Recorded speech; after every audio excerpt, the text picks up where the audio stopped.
As the host, I think you do. Oh, does that mean it's starting?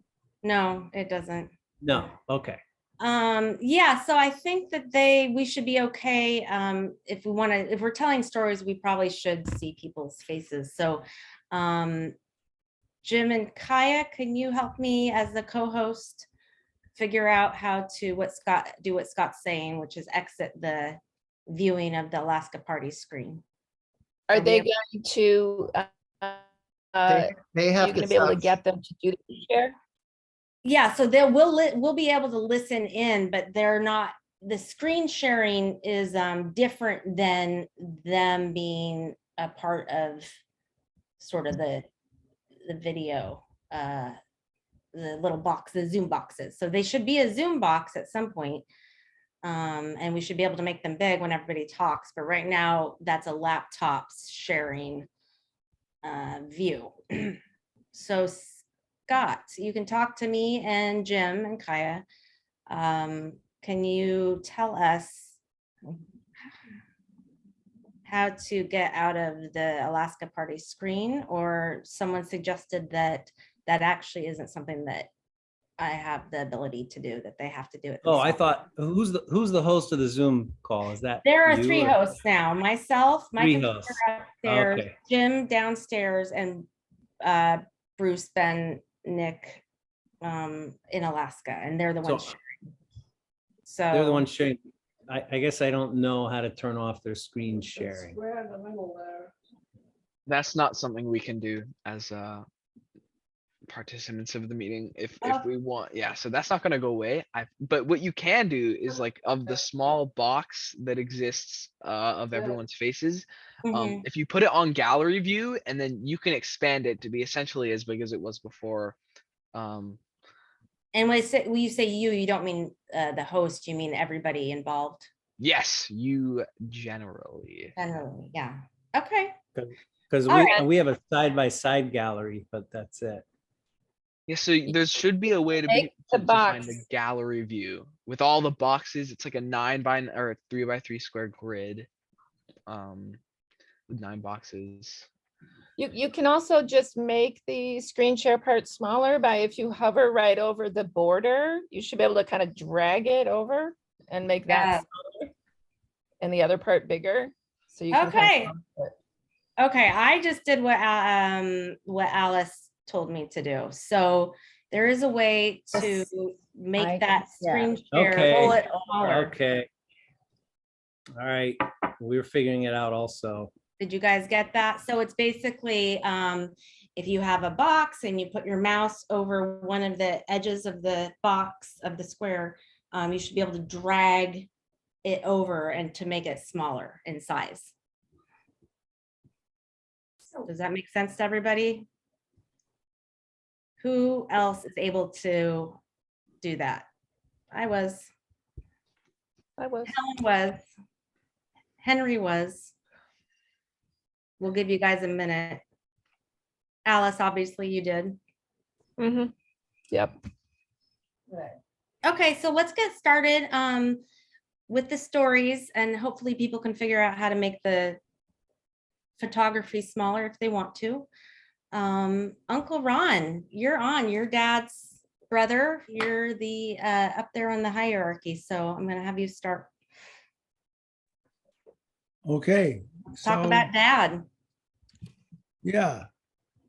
Well, the memory, I started with the jocular memory of imagined memory of him being annoyed at my mother providing nourishment for me when he wasn't getting it.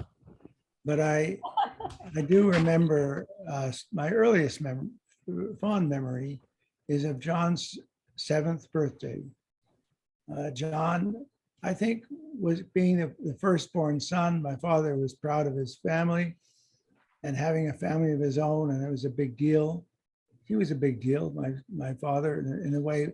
He was the patriarch that loomed over all of us in kind of a big way, partly because he was what he was, but partly because we weren't what he was, right? So it's not always a comfortable thing to feel And I'm sure many of you feel the same way as we might have felt.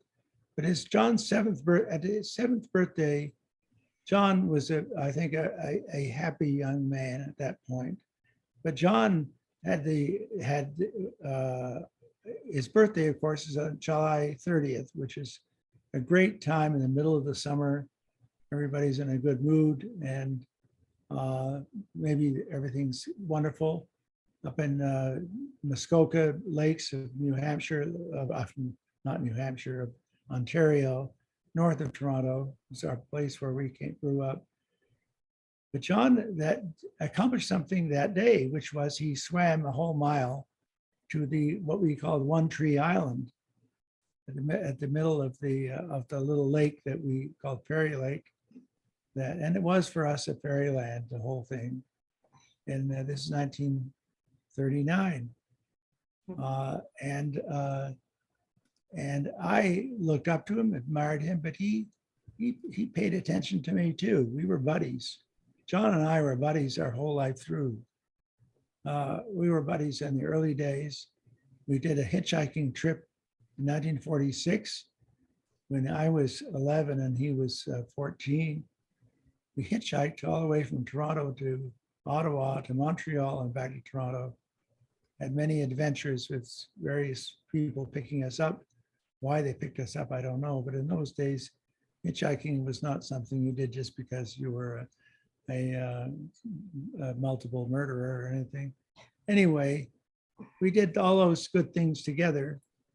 And I think that we lived together through the trauma of our parents' marriage, which had some stormy aspects to it.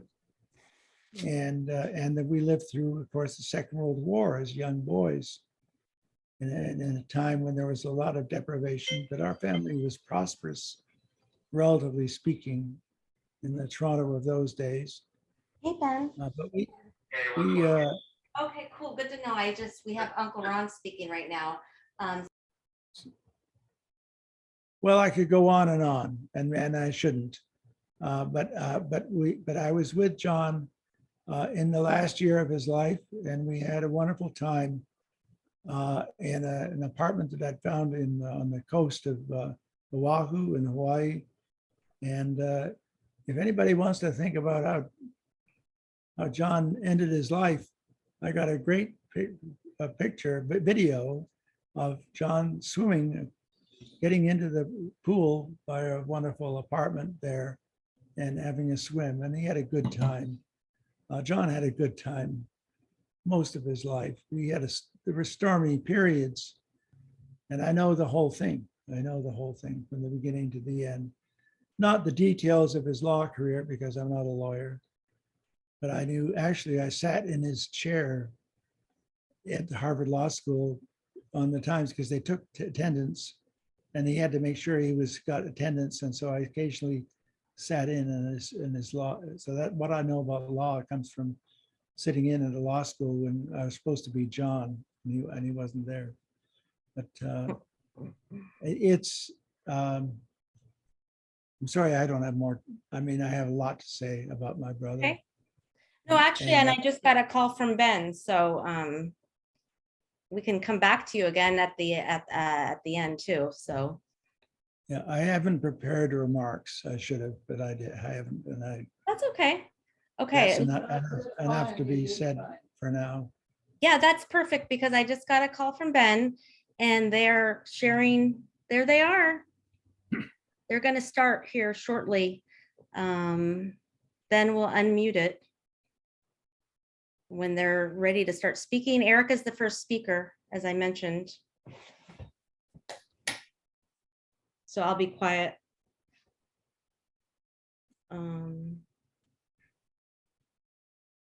And then guys, afterwards, for whoever wants to hang on, we're going to stay and continue to tell stories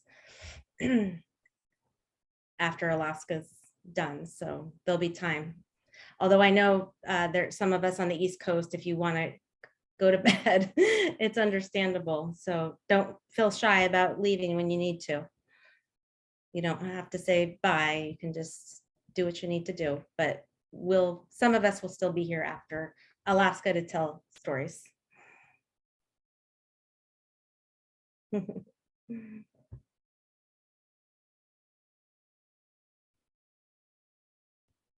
So Ben, can you hear me? Eric, can you hear me?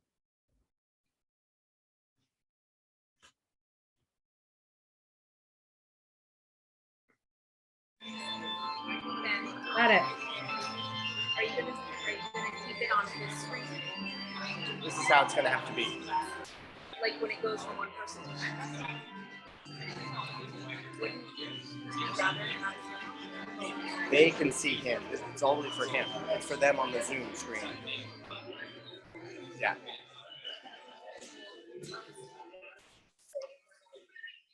Thank you, everyone, for coming out. Test. Did you unmute it?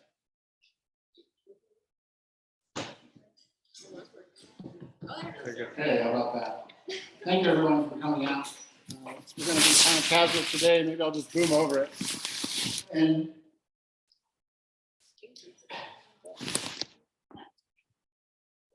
all right, my name's Eric Havelock. For those of you who maybe remember me, maybe this call. We're going to go through. Everybody's got a chance to say something if they'd like to. I'm going to open with some words, and we have some other special speakers here that want to talk about my dad.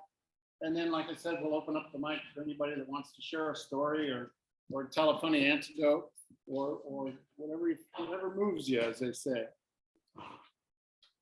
So, in trying to describe the meaning of life, King Solomon wrote, "To everything there is a season, and a time to every purpose under the heavens, a time to be born and a time to die, a time to plant and a time to reap, a time to kill and a time to heal, a time to tear down and a time to build, a time to weep and a time to laugh, a time to mourn and a time to dance, a time to scatter stones and a time to gather them, a time to embrace and a time to refrain from embracing, a time to search and a time to give up, a time to keep and a time to throw away, a time to tear and a time to mend, a time to be silent and a time to speak, a time to love and a time to hate, a time for war and a time for peace." So what is meant by everything there is a season? Well, it means that all emotions and actions, both negative and positive, have important meaning from people and should be recognized through time. My father had many emotional and action-packed life experiences, in part because of who he chose to live with, where he chose to live, and what he chose to do. Each of those experiences brought with him a chance to live his life with meaning, whether it was leaving Massachusetts for Alaska, canoeing the Swanson River Trail with 8 kids under 10, running for national office, or sailing to Bermuda in a hurricane. My father had adventures that not only shaped his own life, but the life of those around him. And that was one of his driving forces, to make a difference, stand up and be counted, be heard. As we kids used to joke about how to communicate with my dad, we'd say, "He who has the best argument wins." No judgment, but you better be ready to defend your thesis. So I got to know my dad better towards the last couple decades of his life. We'd have lunch together, try to do it once a week. And we could never solve the problems of the world or within the family, but we both felt better to talk about them. And everyone here knows he had his academic side, but he also had a farm boy's heart. Every Thanksgiving, after everyone was served, he would have us all go around the table and share what we're thankful for, even though some of us like our food warm. I tell you his favorite fart joke, but you've all probably already heard it. I think he was truly happy in academic debate as he was watching the kids do things like chop wood, or light a fire, or set up the barbecue, write a book. And I really think that it's his heart that I'm going to miss the most. You know, I look around and see all these nice faces, familiar faces, and you always wondered who'd come to his party. So it's nice to see everyone here. Thanks for showing up. So when you think about my dad from time to time, ask yourself, what did you accomplish today? Then raise that bar for tomorrow. Thanks for sharing today with us. I'd like to ask Steve to come forward and say some words. Thanks, Eric.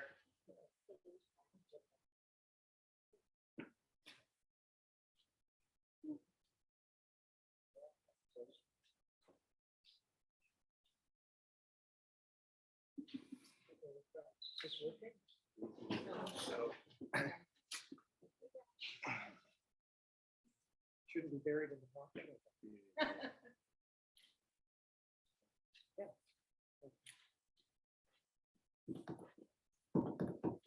You just have to stand right there. I'll hold it for you. Hey, that's great. Thank I'll hold it for you. You I got got it? it. Oh, okay. There we go. Thank you very Thanks, Tech much. Are we still good? 1, 2, 3. All right, good. I would just start talking. See, I'm waiting for the doctoral student who does the dissertation on the emotional impact of the technology not working. For me, it's a tremendous honor to have the opportunity to say a few words in remembrance of John Havelock, an individual whose intellect and compassion, particularly his compassion for the powerless and the helpless, I so admired and learned from.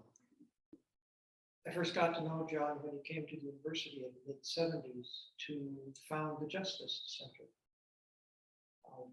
He was at first colleague and then a sometime mentor and counsel, and then over time, a wonderful friend. And our friendship deepened and strengthened through the years. I had the opportunity to share many experiences with John on a personal level. He invited my wife Dagmar and I to share with he and Donna their cabin in Talkeetna a number of times, where we had marvelous times on the little lakes, chasing beavers, trying to save them from people who were trapping them. And also the cabin down in Jubicic Narrows up at the head of Kachemak Bay, a wonderful place. I think Eric and we're going to enjoy it, and Kathy are going to enjoy that. I helped him build that cabin is up at the top of a very, very steep hill. And I helped him build a set of steps there, which he seemed to always favor and enjoy. And they still there too. Thank goodness. Thank goodness. He built a sort of platform higher up the hill from the main cabin, where he could go up and sort of climb up a ladder and survey his kingdom. And he wanted to stretch out there and sleep up there. He made it too short. Never got to sleep up there. Going his folly. His folly, yeah, John's folly. Very good. I like that.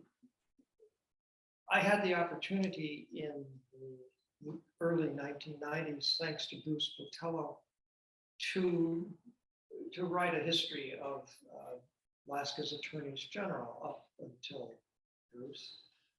And in doing that work, I came very deeply to appreciate the many contributions that John made to Alaska well-being.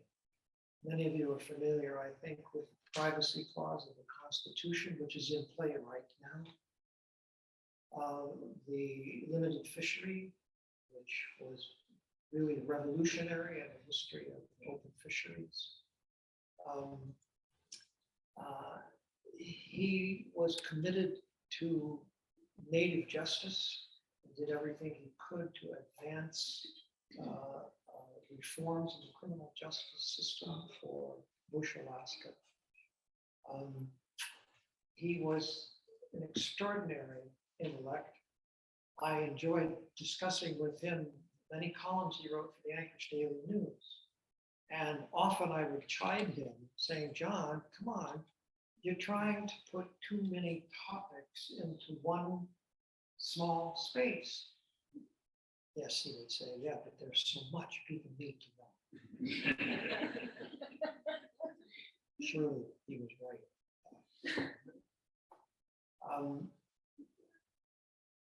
He was a fearless public intellectual, an advocate for justice and fairness. I miss his counsel every day. I miss his presence. He enriched my life, as I'm sure he enriched yours. Thank you.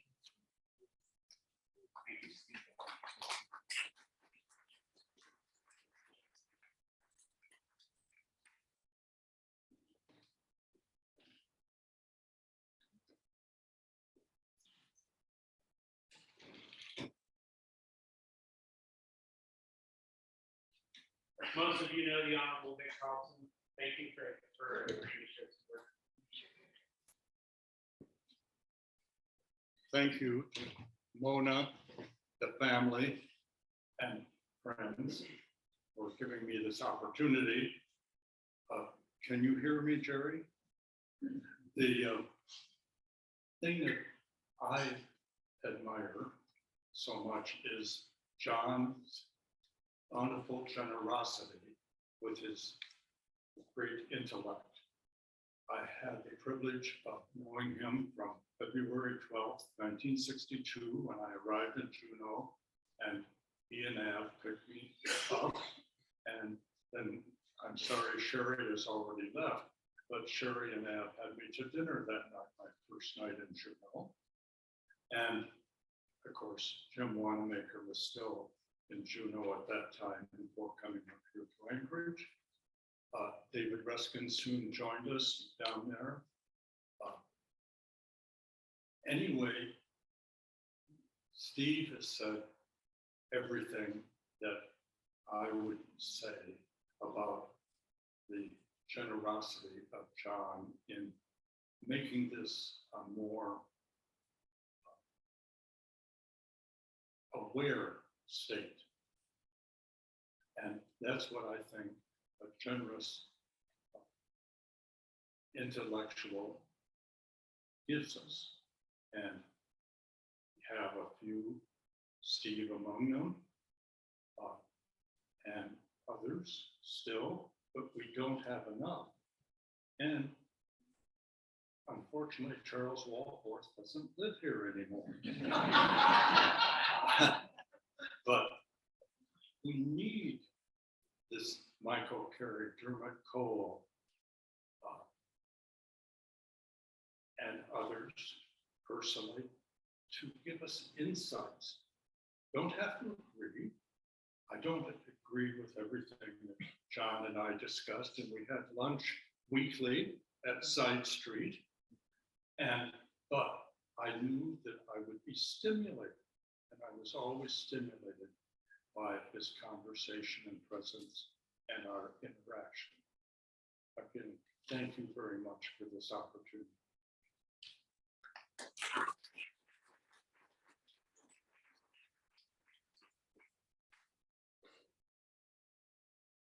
Good afternoon, everybody. Can you hear me? Try to project your voice. Hello? Can you hear me now? Can you hear me without the microphone? If you talk like that. I'm Jennifer Moats, and I'm with UA's College of Health. I only had the chance to meet John towards the end of his life, and it was definitely my loss, I learned. A couple of days before I met him, I read his bio, and I was really intimidated. In fact, when I sat by his bedside, I said to him, I said, I feel like I'm meeting a celebrity. And he accepted the compliment, but then he said, tell me everything you remember from what you read. That told me a little bit about the kind of person that John was. He was an exceptional exceptional person just in the short time that I got to know him. I know that he was a trailblazer in his field. A few weeks before that first meeting with John, Ray Pastorino called the university and encouraged us to do something for John before he passed away so that he would know about it. Well, what was very serendipitous about that phone call from Ray was that at the same time, we were trying to figure out how to get a simulation courtroom off the ground at the UAA Justice Center. And so it was just very convenient that we would be able to permanently memorialize John for all of his work in public policy and constitutional law, as well as his founding of the UAA Justice Center. And I'm proud to tell you today that the John Havelock Simulation Courtroom at UAA is entering its public phase of support. We have secured almost half of what we need to get the courtroom started. And I have the plaque that I showed to John by his bedside back there. If you'd like to see it, it has his bio, which was intimidating to me to read, so you can read it as well. And there's also some flyers there about the campaign. We're reaching out to family and friends who want to honor John in a special way, or for whatever reason, want to help us create this unique space. It will be the only space of its kind in the state of Alaska. It'll offer a world-class learning opportunity for UAA students, both on campus and off, with the simulation capabilities. It will provide space for law offices and attorneys to have court practice. And it will allow middle and high school students an opportunity to experience a live courtroom through youth court and other types of activities. Ultimately, we hope it will be a true community resource. John told me, "I have worked to serve the greater good, and I am both pleased and proud that my name will be connected to this project." All of us at UAA are humbled and honored to have our new simulation courtroom bear the name John Havelock. Thank you.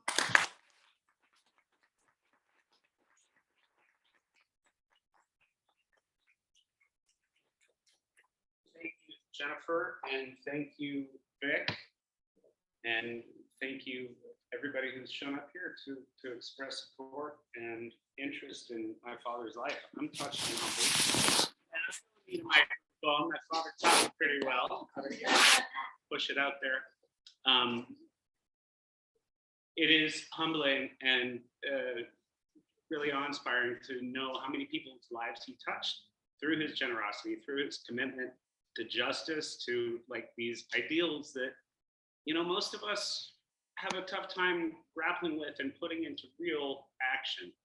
And that was his mission, was to take these ideals that sounded so nice in a practice courtroom, but actually to make them real and to commit his life to delivering on these values. And I'm very proud to be his son. And we need to open up the tone a little bit, right? This is not like a Greek discourse, although, you know, Greek and Latin history and classics is part of our family tradition, as many of you know. I want to talk about how cheap he was. And frugality and abstemiousness are lovely words, right? But when he described watching and tracing the march of the German armies across Europe in the later days of World War II in the 1940s and 50s, and tracing that, and you know, being part of the global commitment and sacrifice to a common mission, that he felt that from a very early age, and he carried that into his adulthood, and he carried that into the work he did so passionately and so committedly. And he was always thinking of others, because, you know, we were in a hotel room in Milford, Connecticut in 1986, and he put his feet up on the chair, and me and Scott and some of our family members were there. And I said, "Dad, why does it say $11.99 in big Sharpie on the bottom of your shoe?" So, you know, he was always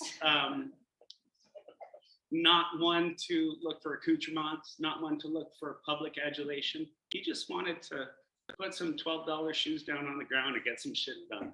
And I miss him terribly. And I'm so glad that I came back to Alaska and got to spend some extra years with him. So let's open it up to some goofy $12 stories, okay? Oh, it's your time, Mona. And again, thank you all for being here and for honoring the man who I'm very proud to have called my father.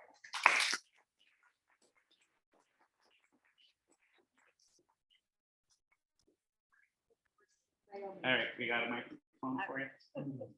Can you hear me talk? Okay, Okay. can you hear me good? Okay. I'm Mona. I am John's final wife.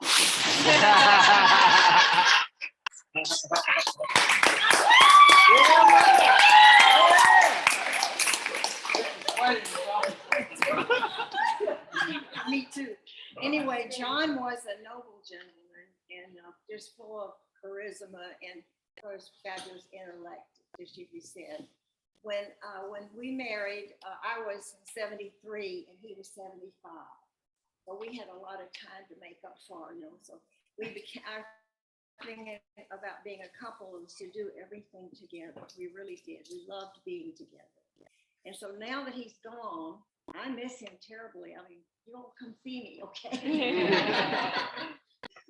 Anyway, okay. I guess at this point, I'm supposed to, oh yeah, he would be so grateful for you all being here. As someone already mentioned earlier, he would look at someone having a memorial service and deciding to go, and he said, I wonder if they would come to mine. Yeah, they're here, John. They're here. So anyway, also at this point, I am really, we were married 14 years. Okay, and I was grateful for those 14 years. I wish it could have been longer, but it was a wonderful 14 years. And so thank you all for coming. And so what else do I have to say? Oh, there are some people here that need to be, I'm shaking, I'm scared. People here that I need to say special thanks for Tyler and Nicole McVitie with their Speedy Mail, because they did all the printing of the invitations and the programs. And we thank you very much for that. And the caterer, Top Shelf Catering by Stacy Tennant Lindsay. We thank Stacy very much. And Kathy Day from Virtual Public Relations, her own company. She made this day happen. Really, she did. Big, huge thank you to Kathy. Okay, is that all? Yes. Oh, Bruce Havelock, thank you for doing the video. That's really very nice. And then Jennifer and Bruce together, I think they've done a Zooming thing. So lots of thanks to him and all of you. Thank you again for coming.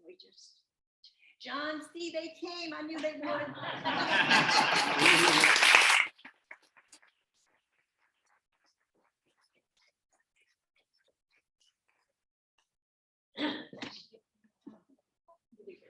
All right, we'd like to open it up to anybody who's got a story about John, hopefully embarrassing. And I'd like to invite everyone present to take a copy of his book, which is timely, regarding a constitutional convention for the state of Alaska. He was ahead of his time, and guess what? It's up on the ballot. If you want somebody who thought deeply, almost religiously, about the welfare of the state of Alaska, you can take a book. They're only $7 each. I mean, free. Yeah, I'll autograph copies. But please grab one on the way out. This is a really timely contribution to the political discourse of the state, as those of you who follow it will know very well. So please take this. And with that, I'm gonna pick on one of the grandkids if somebody doesn't have a silly story about John. All righty. Thank you, Arnie. All right. Whether you got the mic going on? I do this. I was a principal of the school. Okay. Shout it out.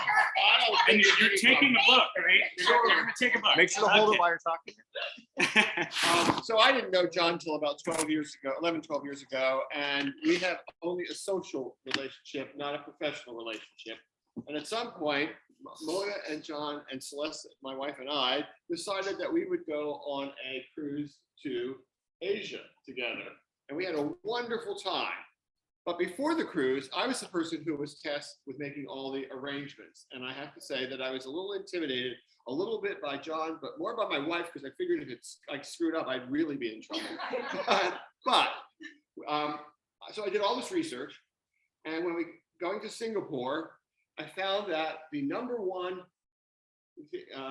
thing to do in Singapore, according to all travel TripAdvisor or whatever, was to take this tour of Chinatown, and it was free. And so I told that to John. I kept reading and reading, and everything said, "This is great. It's free. It's wonderful." And he said to me, "Arnie, there's no such thing as a free tour." And I'm like, "Yeah, there is. We're going to do it." And so, much to his chagrin, and we kind of pulled him along, he agreed to go on the tour. And the tour was with this wonderful Singaporean man, Chinese Singaporean man. And we did this wonderful, wonderful tour of Chinatown with some of the most wonderful information. And we kept waiting for the other shoe to drop. And at the end, he said, "This tour is absolutely free. All I ask is if you liked it, give me a tip." And so we only saw one couple walk away without giving a tip. Everyone else gave him $25, $50, $100. And he made all of his money by doing this. But he was really, really good. And John had to say to me, "Arnie, you were right." So I feel blessed because usually I was wrong.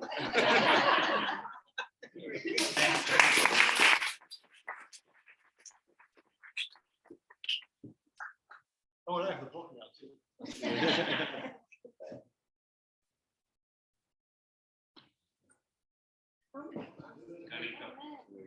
Hi everyone, my name is Nick. I'm the third oldest grandchild, John, and I was pretty fortunate to be able to spend a lot of time being stuck with Grandpa John when I was a little kid, going over to his house during summers, to the cabins, the whole 9 yards. I have one or two stories to share. Both of them, some of you have probably heard, but in 2006, he took myself and my dad to Europe, and we did our almost 2-week-long vacation. And we started in England and made our way to Italy. And we stopped in France on the way. And we were in Paris, I believe it was.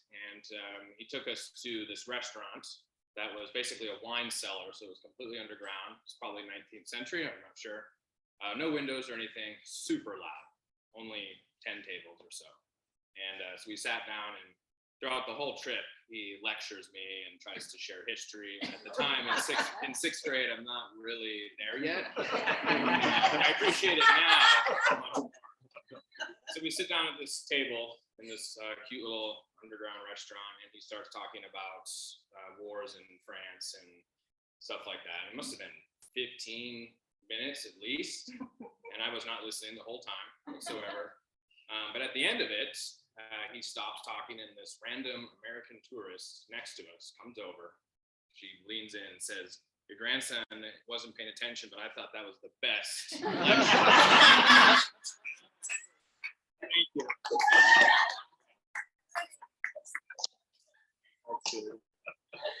The other story I got might be a little, it was a little embarrassing for Grandpa John. It was just me and him. We were in Talkeetna doing our overland canoe trip, which I'm sure some of you are aware of that.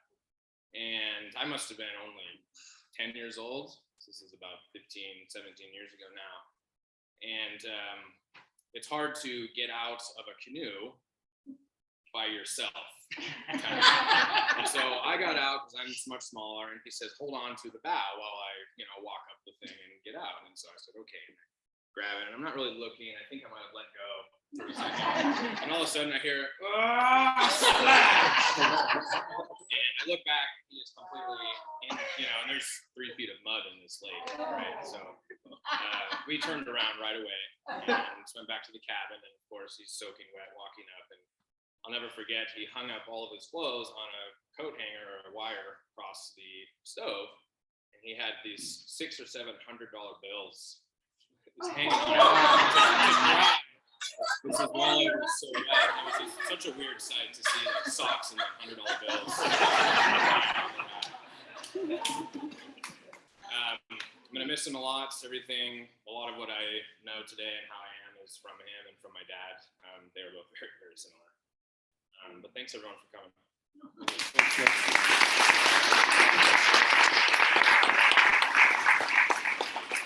I just wanted to say a short thing.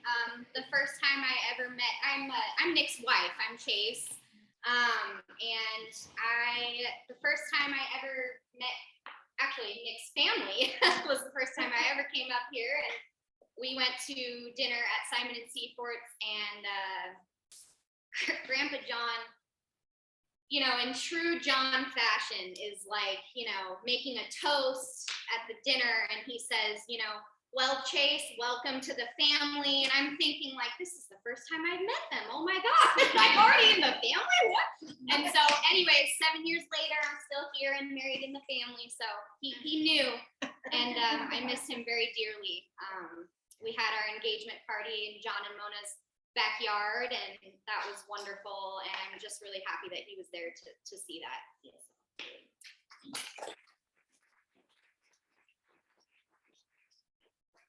To present on behalf of a very dear family friend, Mr. Douglas Berry, who some of you certainly know. And I'm going to read what he asked to be shared at this service. John loved Alaska and its people. The public good was what he lived to serve, and he did so with effective alacrity until nearly his dying day. He was an anomaly, a public intellectual in a place that largely didn't value such people. Yet he persisted, effective behind the scenes, teaching, cajoling in the public square, where leaders from governors to archbishops to university presidents received erudite scoldings. If only they had listened to his wise policy prescriptions. During his final years, he frequently lamented the state of politics and lack of comity at the national and state level. He especially deplored the state of the University of Alaska, which he knew well is a driver of economic vitality and incubator of civil society. I can't believe I won't live to see better days, he told me. Thanks to him, there have been many better days through his volunteer work with many nonprofits in Anchorage and Alaska, including the Alaska Youth Advocates, STAR, Alaska World Affairs Council, and many others. We can learn much from John about a life serving the public good. And we're left to wonder what a positive difference a few John Havelocks can make in fixing our broken world. Like many others before and after, John hired me in my youth to come to Alaska, join him in building this state. He was an inspiring mentor, a good and generous friend. Recently, I found on the internet a video he did on the topic of forming boroughs within a government and how boroughs work. It was recorded months before his death. Normally a sleep-inducing topic. John's enthusiasm, breadth of historical insight, clarity of storytelling reminded me of what a treasure he truly was. I confess that a year after his death, I sometimes listen to voicemail messages he left me back in the day. Amazing how the sound of a familiar and beloved human voice can trigger such a flood of memories and emotions. It's my way of keeping in touch. During a visit to him last August, when no one else was around, I asked him what he thought about the afterlife, what he believed in. I'm a scientist, he growled. Bless me. So what? I replied. That's not an answer. Then, with uncharacteristic uncertainty, he said, I don't really know. Thank you, Doug, for sharing that with us. Thank you, everybody, for showing up today and sharing your open hearts and emotions about this man that we all admire. Anybody else want to come up?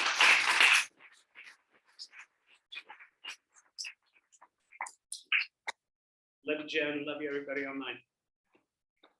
Thanks for tuning in.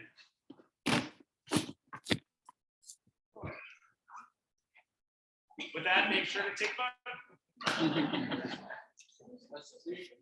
vote. Yeah. Excellent.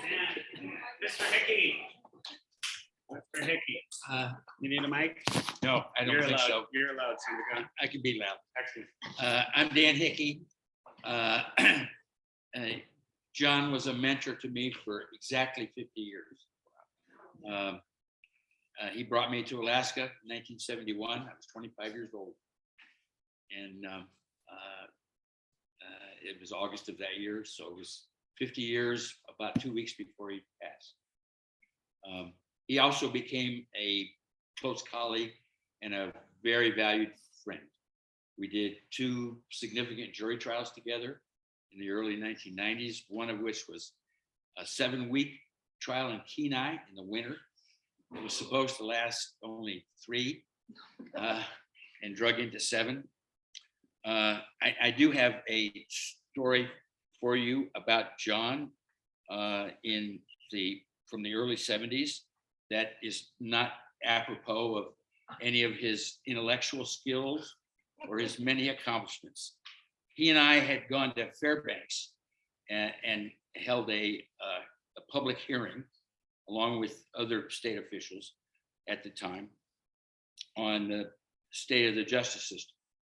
And I don't know how many of you remember Joe Fogler, but each of us got cornered by Joe Vogler during the course of that. But and John had also the day before spoke, I think, at the chamber, and that led to his picture being on the front page of the paper. Well, back in those days, Wien Air Alaska was still in existence and flew, and it had a route directly from Fairbanks to Juneau on these old beater planes called an F-27, which kind of looked like an old Goose, the amphibian plane, but didn't have any ability to obviously land in the water. And it had a stop in Whitehorse. This probably was right around 1973, not long before John left the department and ran for the Congress. When we left Whitehorse and we got over the pass, the Chilkoot Pass, there was the most awful turbulence that either of us had ever experienced. And to this day, it was the worst I had ever experienced. John and I were sitting in aisle seats across from each other, and the woman behind John became hysterical. And she was convinced that the plane was going down and that we were all going to die. And there was probably 20, 25 people on it. It was a fairly small twin engine plane. And John got up and attempted to reason with her and explained, no, we're not going to die. The plane isn't going to go down. And somewhere during that conversation, she recognized him. And obviously from his picture the day before in the Fairbanks paper. And she decided that he was a very important person. And that because he was a very important person, there was no way this plane was going to crash. And so we got through it, landed in Juneau. She followed us to the baggage claim area and continued to go on about how great John was, how he saved all of our lives. And we finally got away from her. And John turned to me and he said, "Do you suppose that I did?"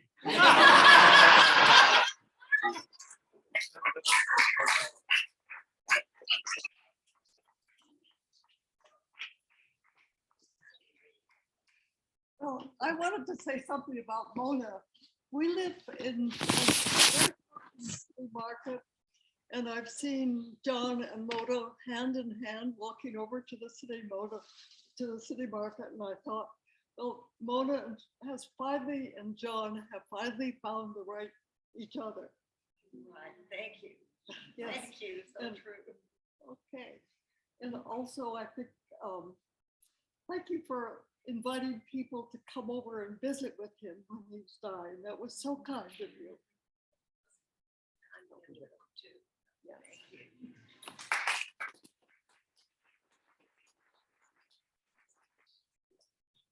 I have to come up after Janet because Can you hear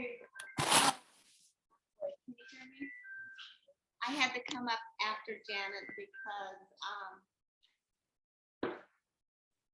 on a personal note, one of the things that I loved most about John and Mona is that I felt so loved and welcome in their home. And I think anybody who's been to a happy hour, Havelock, or to a dinner knows how wonderful you feel when you're in their presence. And I was delighted when the final wife came along. And my most favorite personal memory of John, and I'm sure many of you have the same memory, is when he sang to Mona at their wedding reception. I was so shocked. I didn't even know he could sing. And there was a gentleman at the event, and the gentleman, I don't know, you may be here. I can't remember your name, and I'm sorry, I don't remember your name. But the person said, "Oh my, he's raised the bar so high for all of us." And so I'm just so delighted to be a part of this family. And I know that John will live on forever in Mona's heart, in his children's heart, in his grandchildren's heart, and in his friend's heart too.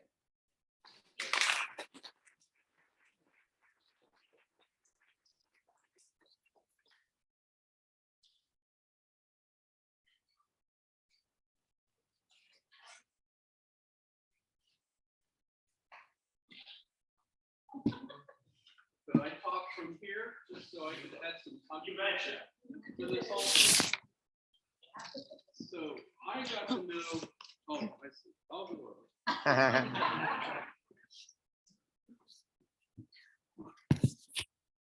You're not shy, Bill. Oh, I'm so shy, Mona. You have no idea how shy I am. In fact, I told John once that I've been married to Donna, I think my whole life. I mean, as far as I can remember. We're celebrating our 50th anniversary this October. Wow. And when I told him that, he looked at me horrified. Well, I'll let you figure out what he was thinking. Just one woman? That's terrible.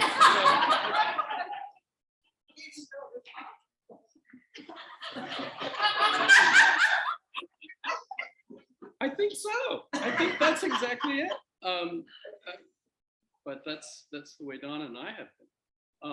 But the reason I got to know John, and many of the people here, and I saw Eric Wolfworth just leave, but the reason I got to know so many of these people was because Dr. Haycox invited me to join the Wednesday night group. And so I started attending that, I think, 20 some years ago, more than that, maybe. And I'm in the philosophy department at UAA. I actually think it's a great university, by the way. In fact, one of the proofs for that is that we have one of the best debate teams in the world.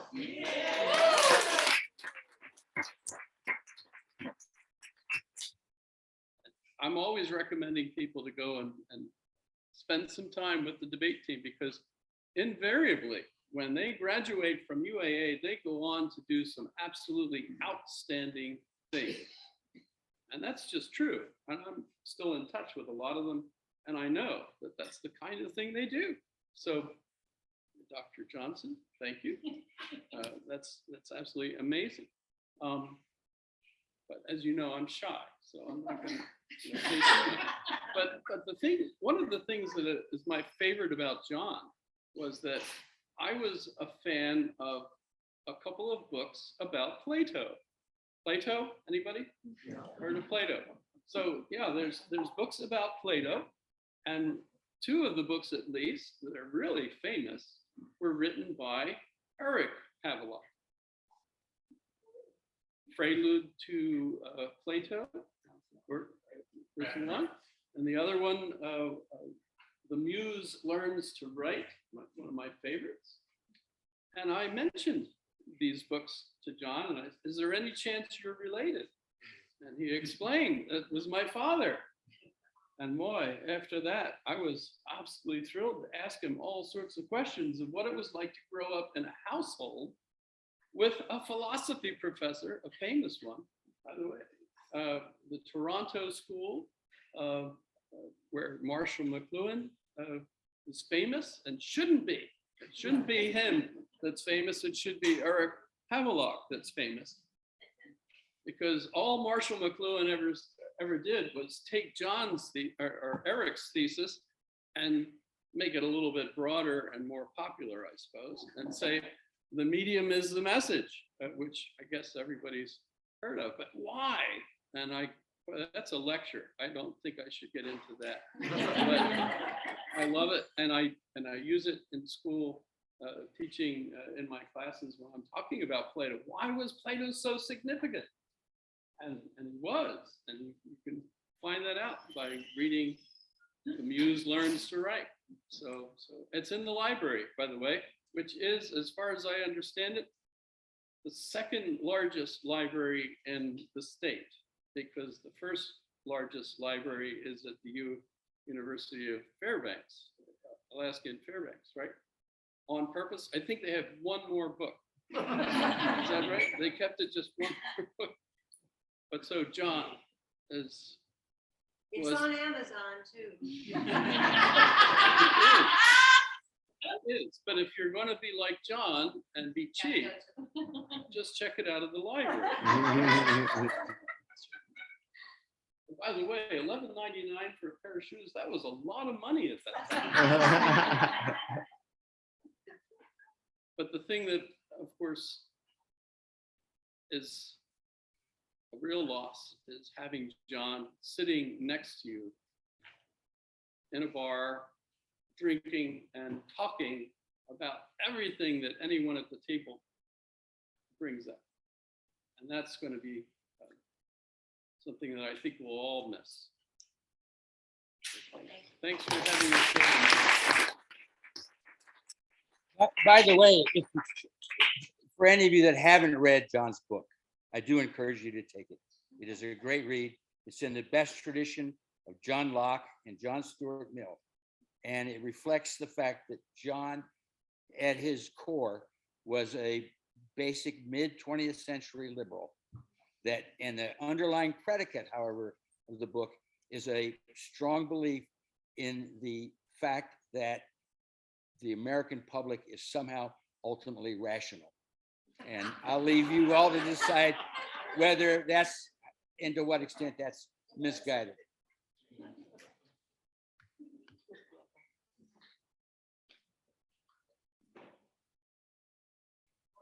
As long as somebody was talking about marriage still. I was at a Friday noon meeting at the World Affairs Council almost 15 years ago. And John was sitting there and Mona was sitting there. And John said, "We just got married." And I said, "Again?" The rest is history. Finally got it right. I want to just add. It was, all right, two things.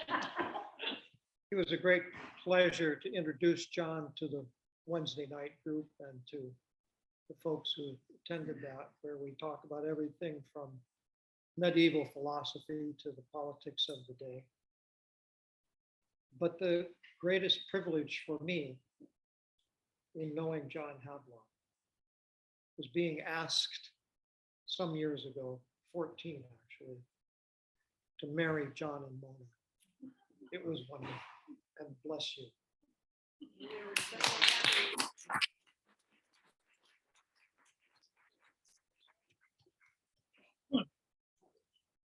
Well, I wasn't going to say much about this. This entire mood, I wonder what John would really think of all this boo-hooing. You think it's a bunch of blue. Right. Many of you know me. My name's Don Mitchell. Many of you do not, but I'm still Don Mitchell. And in 1967, for no reason other than the fun of it, I decided to hitchhike to Alaska. I didn't get any farther than Williams Lake, and I got a job in a carnival. And then years later, when I was trying to avoid my fate of becoming a slave in a San Francisco law firm, where if I had faced up to my responsibilities, I could have bought a house in Mill Valley for $50,000. But in a last gasp, I decided to come up to Alaska and screw around for what I thought would be a year, working for Alaska Legal Services. So I fly up here, my friend Bruce Twomley, or my now friend Bruce Twomley, and his girlfriend picked me up, took me over to the Roosevelt. Many of you probably remember the Roosevelt. And I got up the next morning and I went to the legal services office, the head office in Anchorage. And I'd never been here before. This is my first full day in Alaska. I know nothing about anything. And so I go over there and I'm wandering around and it gets to be lunchtime. And so a bunch of the guys that were there said, do you want to go to lunch with us? And I go, well, sure, I'll just follow along. I'm a little gosling. I have no idea where we're going. And so I'm following along and we eventually end up in this line at the Captain Cook Hotel. And I go, well, this doesn't look like a restaurant. And they go, well, this is not actually the restaurant. This is the weekly luncheon for the Anchorage Bar Association. And the unfortunate part about that, that's the one blight on my record. I've never had anything to do with the Anchorage Bar Association, except by mistake, having ended up at lunch on the very first day I was ever in Alaska. Anyway, I go in there with these guys. And again, I know nothing. And there's probably 100 guys, and it was mostly men in those days. Wait. You girls didn't start infiltrating the bar association until about 10 years later. So it's mostly guys. And they're all sitting throughout the Cook ballroom in tables like this, round tables. And they all know each other and they're yelling back and forth and throwing stuff. And I'm just sitting here watching, taking all this in. And all of a sudden, in the middle of all this, this guy stands up at the podium. And he's got on a blue blazer and a white, blue pinstripe Brooks Brothers shirt and a bow tie. And he takes out a cassette recorder and sets it on the podium and he turns it on and he sort of begins talking into it. Nobody in this room is paying any attention to him whatsoever. And he's going on making a speech about something, principally to this cassette recorder. And I said, well, what is this? And the guy next to me says, oh, that's just John Havelock. He's running for something and he's supposed to be speaking, but let him. And that was the cycle where he ran against Willie for the Democratic nomination for the House in '74. And I always remembered how bizarre the whole thing was because he was quite intense in wanting to tell this tape recorder, whatever it is he was talking about, and nobody else in the room seemed to care very much. And little did I, that was 48 years ago. Little did I know that John would become a good friend of mine. And back when he was still practicing law, we would about once every month or two have lunch at Orzo's for some years. And I finally got around to telling him that story. And because I thought he would or I would enjoy his sort of humiliation, but that led to a conversation that we had, which is what I wanted to mention to all of you ultimately. And that is that what I told them after I related that story was that while he might not appreciate it, that was an example of his commonality with Ted Stevens. And, you know, what on earth, Ted Stevens and John Havelock could not agree on which side of the earth the sun rose in the morning, right? So what possible commonality could there be with Ted Stevens and John Havelock? And what I told John at that lunch was that the commonality was that Ted Stevens, regardless of how you felt about his policy views, was a fabulously competent legislator. And he was an absolutely shitty, unelectable political candidate. You know, once Wally gave him the job, Ted Stevens, again, setting aside our differences on policy views, in terms of the act of being a legislator, Ted Stevens was world class. But he was totally unelectable because of what a pathetic political candidate he was. And I said, you know, John, you are just as pathetic as Ted Stevens. I said, you know, if Bartlett had dropped dead and they hadn't cooked the books and they needed a Democratic senator to be appointed and you'd been appointed, you would have been a world-class United States senator. But because you were such a shitty candidate, you never got that chance. And so anyway, he thought that was both entertaining, but he also thought it fair. So there you go. I gotta tell, I just can't resist telling about this guy. You know. I'm not dead. No, we can talk about John and I had just decided to get married. Okay, we made the decision we're going to marry, and we walk into this bar, and he was standing there at the bar, and we were excited about we're going to get married. And John said to Don, he said, "We're going to get married," and his reaction was, "What? Why?" That's when I first met. If you want to know how he really thinks, he'll tell you. Just tell you.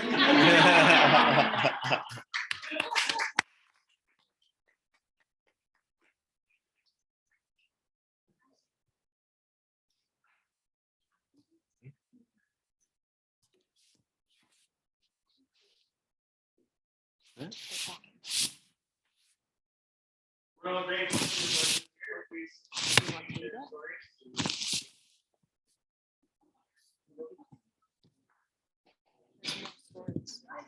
Oh.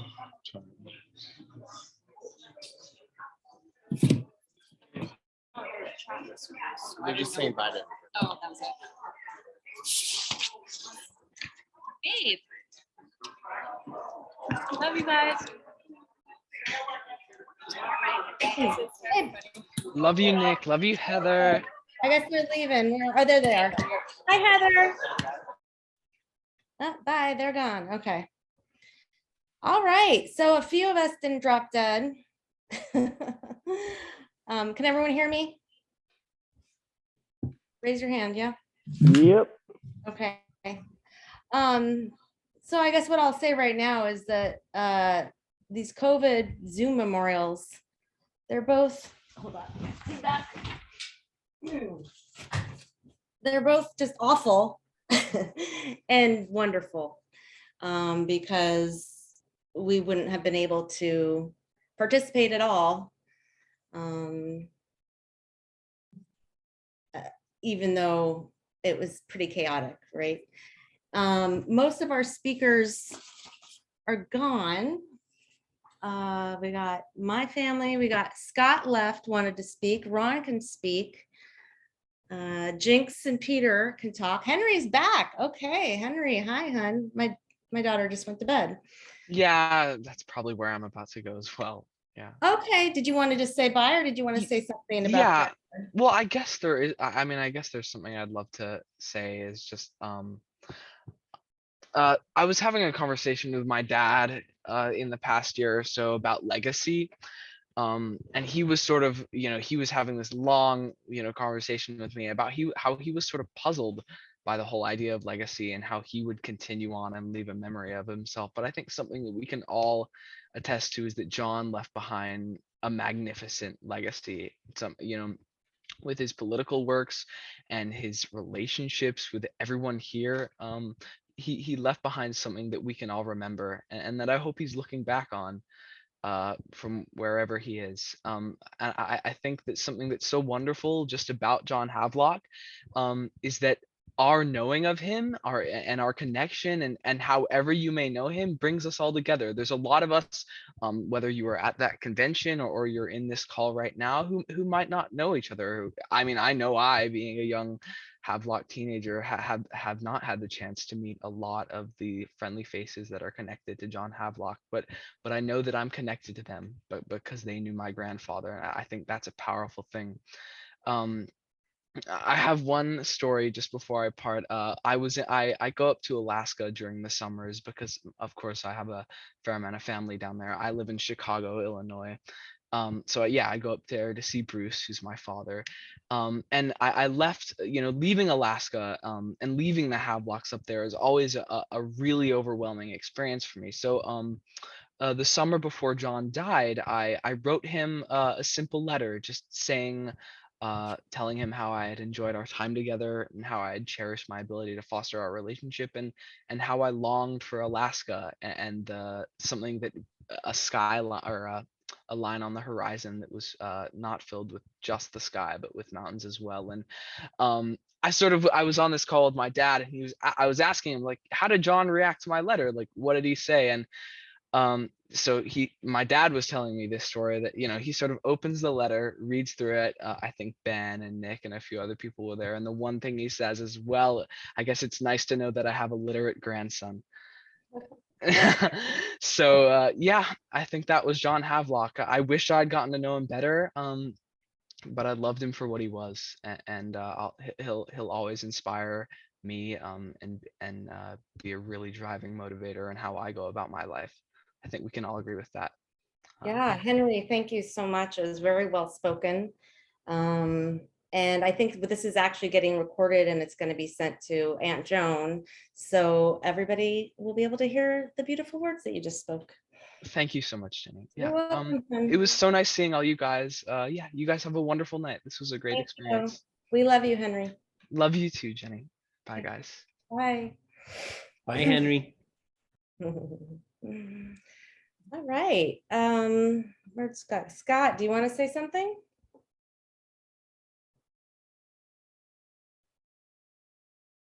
Hello?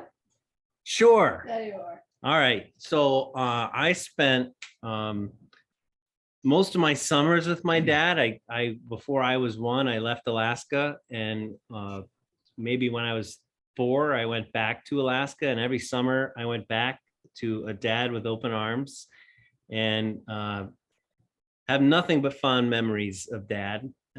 We spent a lot of time in various places, Juneau, Anchorage, DC, New Hampshire, Poughkeepsie, even New York City when I was maybe 16. Most recently, before he died, Miami, Panama City, and I visited him a lot in Anchorage before he died. We spent a lot of time talking about his past and what his life was like. So even though I had a limited time with him in terms of the calendar, he was absolutely a huge influence on who I am and what I do, and my moral compass and my love for life and my thrill for people and enjoying other people's company. So that's pretty fantastic. Some key advice he gave me that stay with me all the time. Fill out the form, right? Even though a form is daunting, just fill the damn form out. Doesn't even have to be right. Just fill it out. Be grateful for the nuisance that the kids give you. Don't be uptight about the hammer that's not on your pegboard. Be glad that the hammer was removed from your pegboard by your kid. Treat your siblings with grace. The one time Dad got mad at me is when I was mean to Bruce on that Swanson River trip. And it really taught me a lesson to, love the one you're with. So that's important.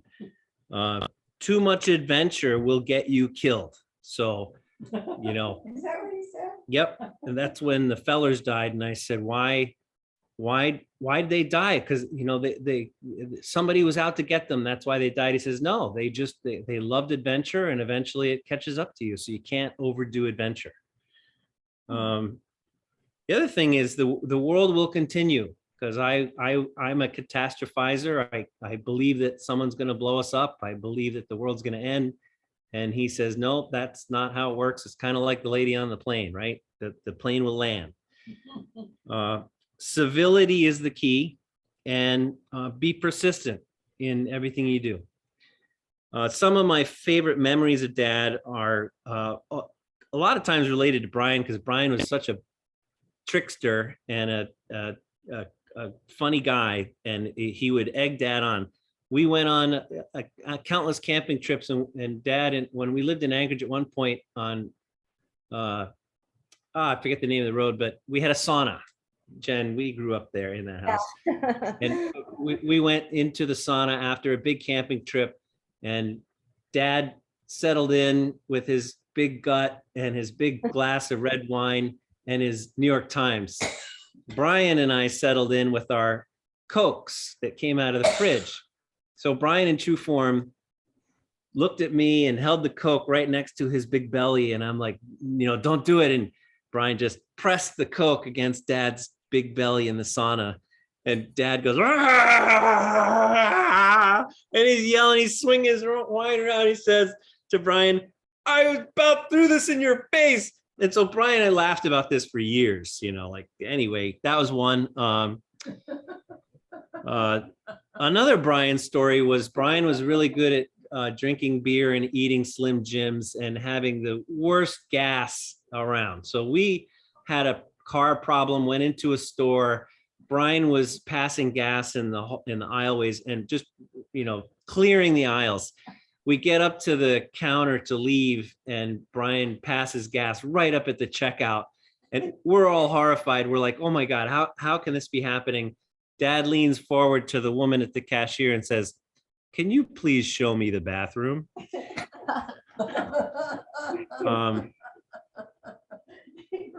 Countless adventures in the wilderness with Dad. Fantastic. And, he did for all of his grandkids, he took them to Europe when they were just barely of age to listen to his stories.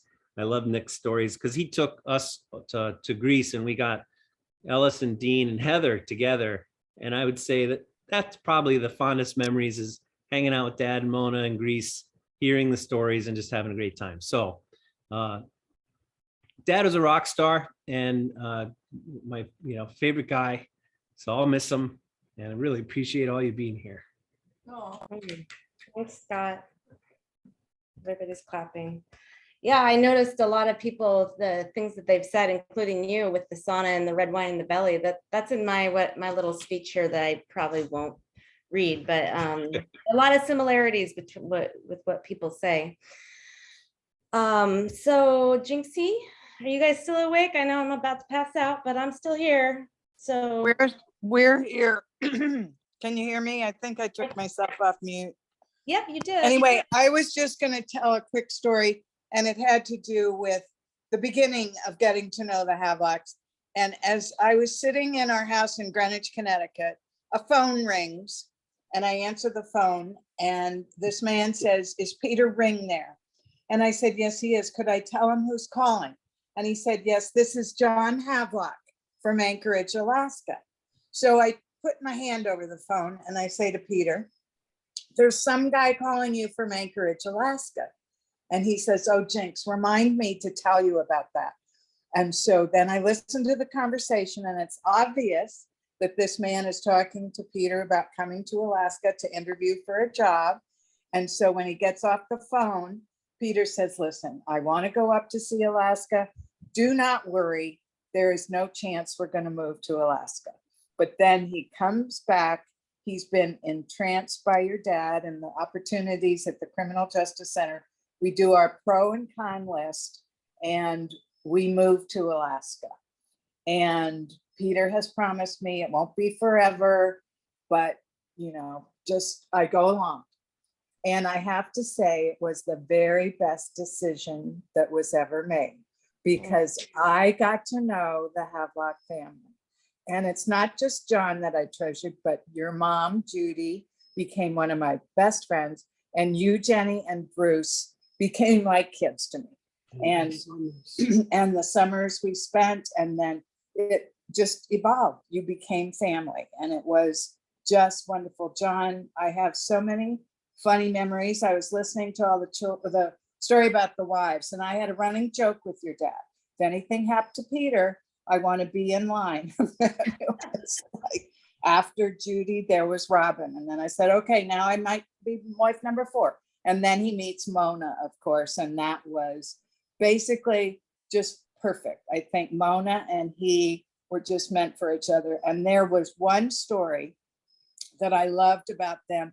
They used to visit us in Coronado, and we had a guest room and they would close the door. But as I was going to bed, I'd knock on the door and open it up to just say good night and God bless and give them a hug.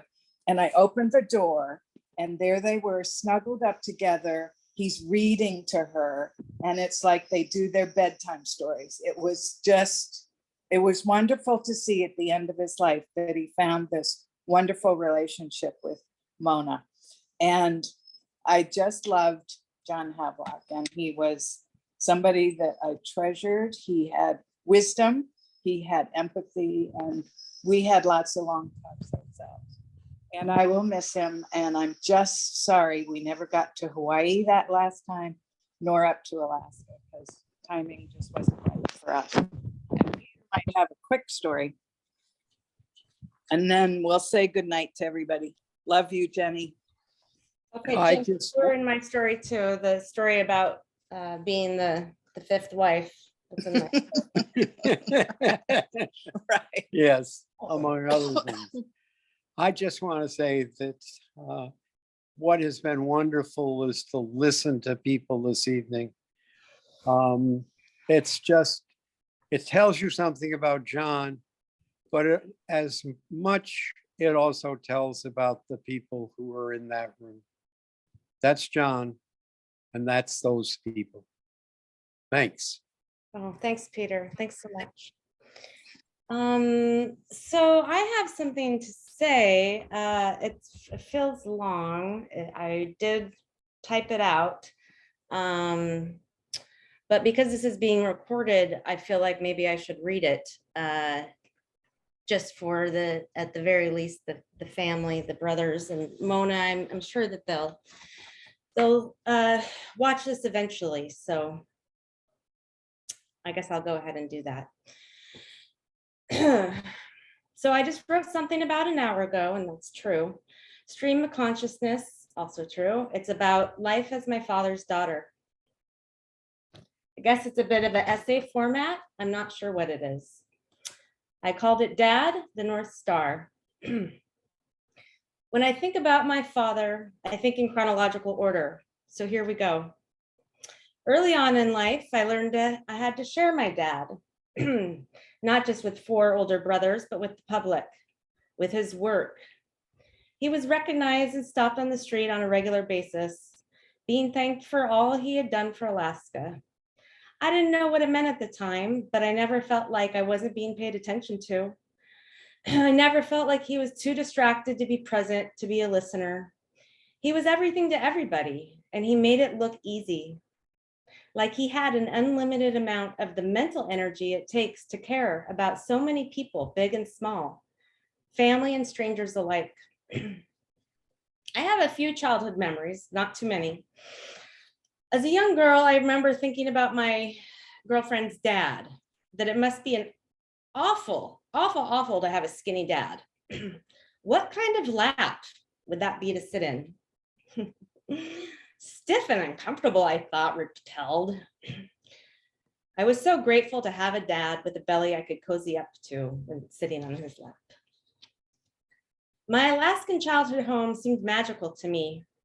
A sauna in the master bedroom, a wall made of glass looking into a solarium, a toilet with no door on a platform covered in 70s pink shag carpet and in front of a mirror, no less. I later found out that the previous owner of the home, the one that had it decorated, had quite the pimpin' vibe about him. Being the youngest and only girl with 4 older rowdy boys in and out of the house, it was easy to get lost in the shuffle, to be left behind or left out. But Dad always made sure to make me feel special. The basement of that home was huge and multicolored and the ultimate playroom. I vividly remember him hanging a swing from the ceiling, of all places, for me. I played by myself a lot and I loved sitting on the swing and singing to myself. This makes me think of his reading to me, as parents do. But as anyone that knows Dad, as a family member would, his love for reading to others out loud was not a child and parent thing. It lasted well into my adulthood. I remember being in Bear Cove right after college graduation and him reading to me and my girlfriend from a biography about Thomas Jefferson. Typical. My friend being so enthralled, she still talks about it. He reads to the people he loves, including to Mona, the entirety of his relationship with Mona. Jim and I have continued this tradition as well. There's something kind and intimate about reading to people. After my parents' divorce, he made a special effort to take me out to eat, just the two of us. I chose the spaghetti factory, or maybe it was the warehouse, every time. I distinctly remember him sitting across from me with his requisite glass of red wine and just looking at me, clearly in thought. He'd pause and ask a question and let me answer and then think. I wasn't sure what he was doing, but I remember the look in his eyes. Now that I have a daughter of my own, having inherited my dad's curiosity of psychology and the psychoanalytical mind, I know exactly what he was doing, pondering the big questions in relation to raising a young daughter, listening for the clues as to who I was and what I would become. As we know, divorce breaks up families in all sorts of ways. That's why they call it a broken home. It wasn't until I was an adult that I realized the implications of the fact that I was born into a broken home. But Dad, being the kind and giant and gentle patriarch that he is, never shut the door on anybody. Barb, I'm looking at you. He was inclusive to almost an extreme degree. At my wedding, all 3 of his wives were there laughing together. And if he and Mona had met, Mona would have been there too. Our good family friend and a woman I look to as my matriarchal archetype, Jinxie, liked to joke along with my dad that she was the 4th or 5th wife, because Dad was an all-inclusive family man. My childhood is filled with memories of Thanksgivings and dinner parties and summer solstice parties where he would invite people in, not just into our house, but into our family. He adopted people. He welcomed all. He was kind and funny, and he was a giant of a man in all sorts of ways. I moved away from Alaska at 12, not ideal, but I don't think there were too many parenting handbooks out in the early 80s. I stayed with him in Alaska during the summers, and during the school year, he kept in touch with extremely long letters that were filled with his intellectual musings and thoughts on politics, among other things. Reminds me of Nick's story. Frankly, much of it was over my head and hard to get through. It was only a few years ago that I found out that my brother Scott was getting those exact same letters. Oh, right, they were group correspondence letters that I'm sure went to Aunt Joan and Uncle Ron, among others. He just left that part out to make it look like he wrote the letter just to me. Humorous for sure. My stepfather, although a humble and mostly quiet man, became extremely religious. When his idea of discipline became too much for me, Dad turned a hallway into a basement into a room so that I could move back to Alaska and go to school there. He turned a hallway into an excellent pre-teenager girls' room. I have the pictures to prove it. He built a big vanity and painted it pink. My stepmother's cat had to pass through the hallway of the room to find the back closet where her kitty litter box was. Oh, whoops. That's the nickname my brothers gave my room, the kitty litter box. They thought that was so funny. It wasn't until after college, though, that we developed a close, deep friendship and advisor relationship and the eventual spiritual connection that we had. I'm pretty sure I had to get to a certain place intellectually before he could truly relate to me, because Dad's dad. It wasn't until after college that Dad did the most important parenting in my life. He was a role model for outstanding values, morals, and the big word I always think of when I think of everything he represents, integrity. He taught me that money wasn't important, that status symbols don't matter. It was travel and education and experiences that matter. It was a life of public service, of helping others that mattered. He taught me to be thoughtful, to be honest, and to see things from a bird's eye view. He taught me to not be judgmental of people, that everybody has something to offer, that we are all equal as human beings, to be fair-minded, to be kind, to be loving, to listen and be understanding, to empathize, to accept others, to give back to the community. Dad was everything to everybody. I'm almost done, I promise. Early in my youth, he would take me to the Alaskan Renaissance Fair, just me and him, and he would get stopped every few steps by people that wanted to talk.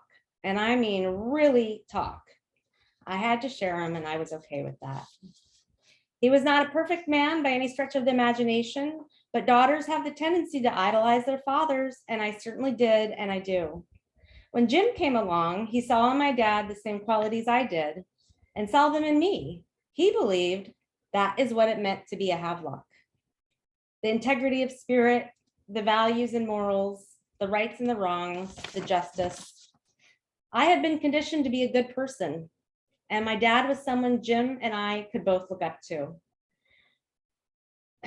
In a world where there are so few role models, he was our North Star. And we created our life together in his image.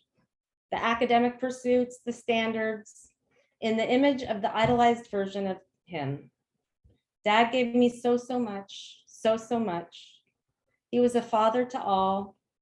His value is immeasurable, and he had a lot to give. He was my friend and advisor.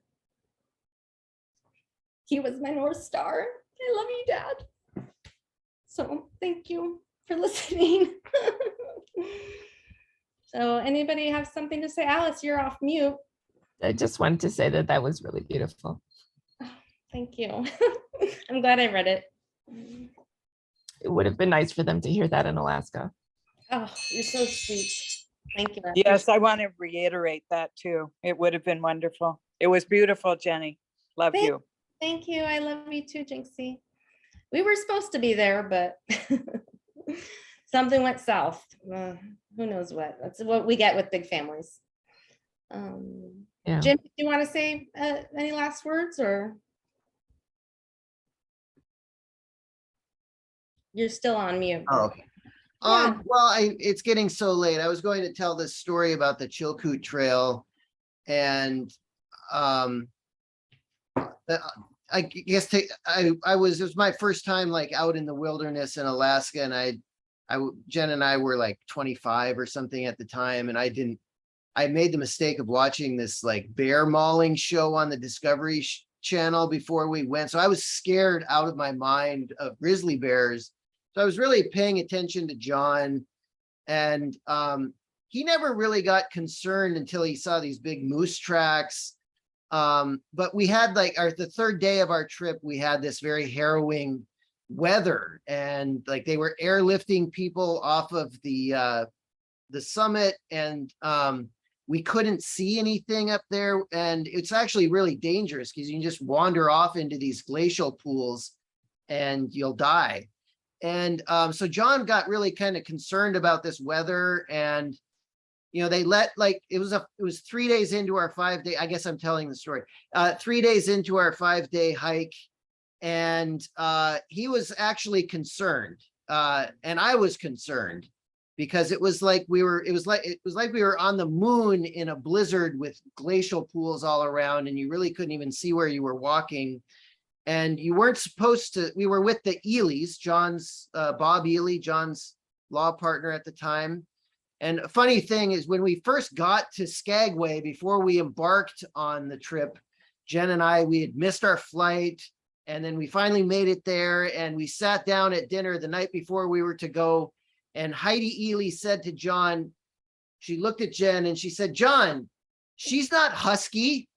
Meaning, so John had told her that, Jen must, like, we can carry lots of backpacks. And so anyway, we get on the trail, and it's the third day, and you're not supposed to sleep in the warming cabin, the cooking cabins at each campsite. But because the weather was so bad, the few people who were still on the trail, and the Elys finally made it, and everybody was kind of traumatized.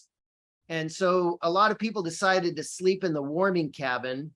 And this is where I realized that John was always a very good person, but he's actually kind of shrewd. We ended up sleeping in this tent, the three of us, because for warmth. And by that point, Jen and I did a poor job of packing food. I don't think we had any food left. We were eating, like, I don't know, leaves or something. And it turns out we're in this cabin. We made it. We're going to spend the night with John in this little 2-person tent, the three of us. And it turns out John had been holding out on everybody, and he had chocolate bars and wine. And so we were, and the last thing he said is, "Don't tell the Elys I've got this stuff." And so anyway, that was one of my first experiences with John, and really got to know him in, like, his Alaska element in that way. So but yes, he knew how to get through a crisis like that, and he was always very calm, but he also knew how to, like, set some things aside for an emergency like that. So I'll always remember that trip fondly, and lots of good stories to tell from it. Thanks, babe. That is true. That is true. Barb, you might be too tired to speak. I don't know. I always love hearing you talk about Dad, because it's so close to how I feel. I have brothers. I don't have a sisters-in-laws, which you are one of. But when you talk about Dad, it reminds me of how I feel about him, what it's like to be the daughter of John Havelock. So if you're okay. Sure. I have kind of a funny story, typical John. Was a few years ago, we were going to Bear Cove, and I know that it was me, John, and I'm sure Mona, and I can't remember. I think Mike must have went with me, because I was probably on husband 3 at that time. And so when we went down, I wanted something to take for libations, and I knew John would bring his wine. So I talked to him, and he's going to bring a box of wine, so we didn't have the glass there. So I have this little method of making wine spritzers, and it was warm in the summer. So I said, well, I'm going to bring stuff to make wine spritzers. He said, oh, okay, you can use my wine. You just say, kind of like wine spritzers are beneath John Havelock, right? So we go down there, and I made this wine coolers, I was calling them. And I had bought like 2 bags of ice, and it's a real simple recipe. It's Fresca, red wine, and you squeeze half of a fresh grapefruit in there. So however much you want. And it's so good. And so John's sitting out there with his wine, and I'm sitting out there with my cooler. And he finally, after I had like 2 of them, he looks at me and he goes, "Can I try that?" And He drank wine coolers the rest of the time he was down there. We ran out of Fresca finally. I brought a 12-pack and we ran out of the Fresca. So it was so funny that he came down to, like, you know, my level of drinking red wine from his. It was really funny though. I think, you guys knew the very first trip I ever took to Bear Cove, and it was just a platform of the building. And it was nothing there but that. And it was me, Brian, Doug Berry, and John. And so, and I was pretty green. I was 4 years in Alaska still. Didn't know much about Alaska, but Brian and I pitched a tent out on this the point that if the cabin wasn't there, there's that point to the right of where it sits looking at the water. It's really great, soft mossy area. And then Doug and John pitched a tent up on the platform.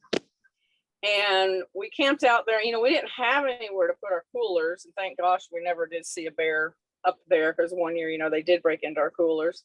But that was my introduction to Bear Cove.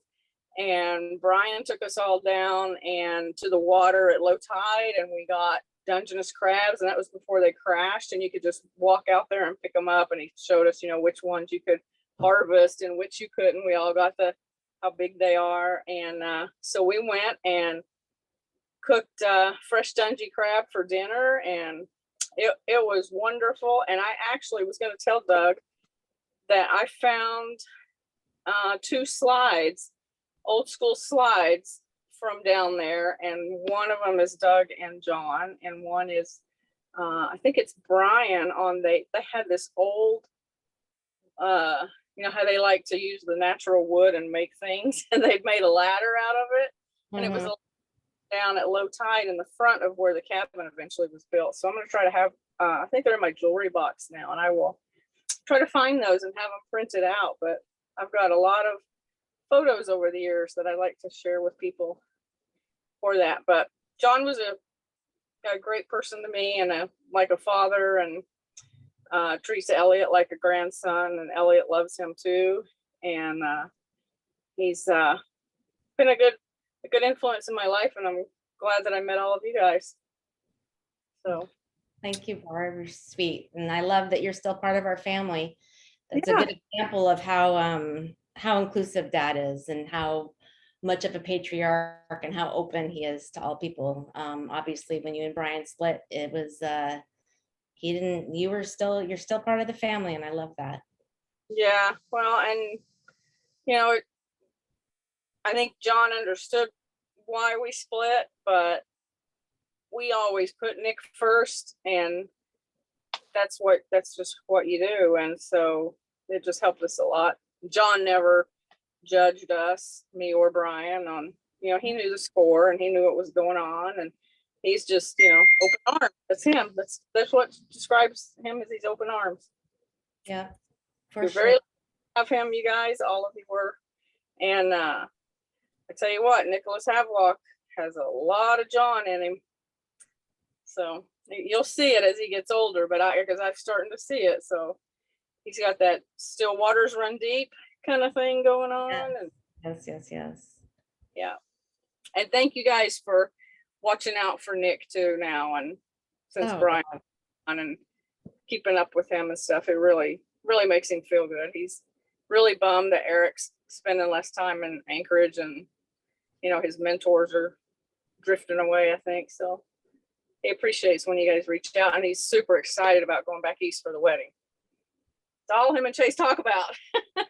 I bet. That's so cool. It's so cool. Yeah.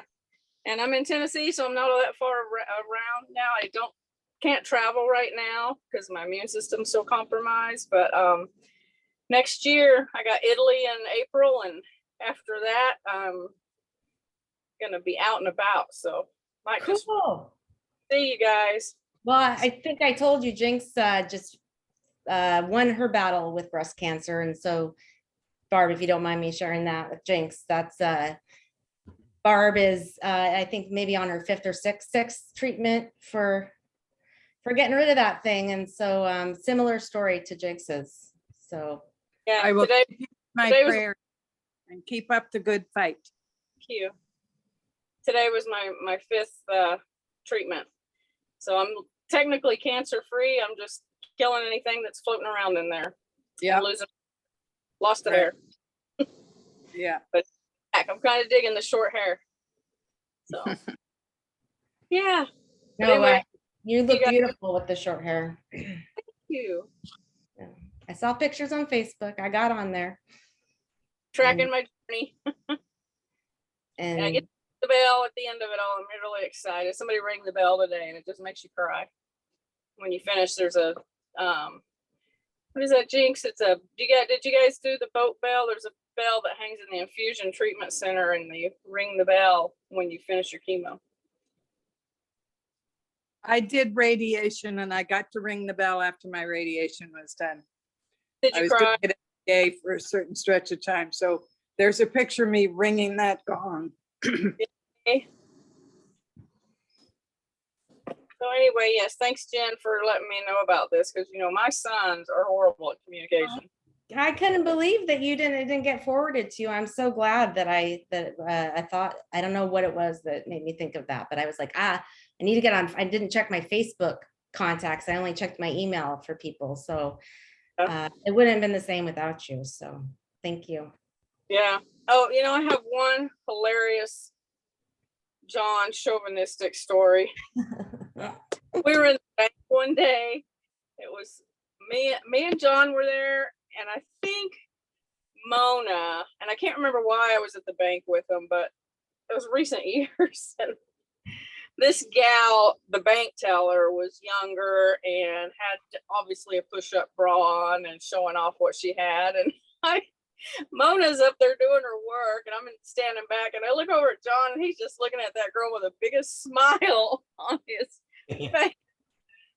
And I just look at him, he looks at me and goes, quite the décolletage, wouldn't you say? And I just laughed. He was so funny. He always enjoyed a girl. He always what? He always enjoyed a pretty girl. Yeah. Yeah. It was a lot of things, and funny was a lot of things, and funny was who was? Oh, I think I just got some feedback. That's okay. Alice, did you want to say anything? You're still hanging with us. Like I said, it is being recorded and people will hear it. So I mean, I feel like I said my few words that I wanted to say about the family environment that I feel like we all grew up in with cousins, and with John being kind of that patriarch of the family. And I was going to drop off, to be honest, a while ago, and I just kind of like was engaged enough with your stories and what was happening here, and really appreciate you hanging in here and putting this together and dealing with the technical difficulties and the mailing list issues and all that stuff. So appreciate you putting this together. Thank you for sharing. thank you, Alice. And then your dad, Uncle Ron, you're still here. Did you want to say anything else about our dad? I mean, it's a lot to digest, everything, all the stories we heard. And I think that we could go on and on and on, and all the Alaskans could go on and on and on and on. They don't end, and they're positive. I mean, there's some funny ones, there's some critiques, but they're really beautiful. They're really beautiful. So Ron, what do you say to what everyone said? Oh, unmute.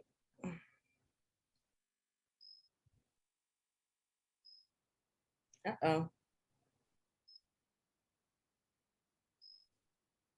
Okay, can we hear you, Scott? Can we do a test, microphone test? They're kind of. We seem to be having like difficulty. If you can hear us, we'll take a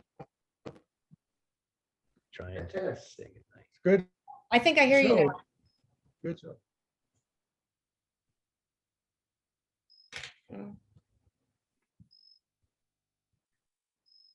It's frozen.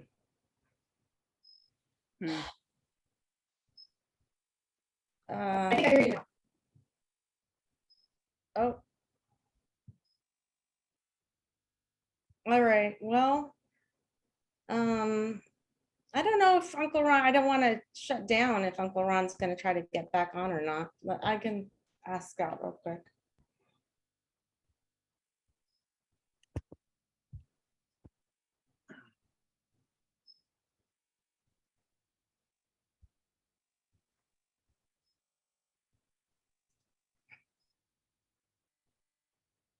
We'll shut the party down if they're not.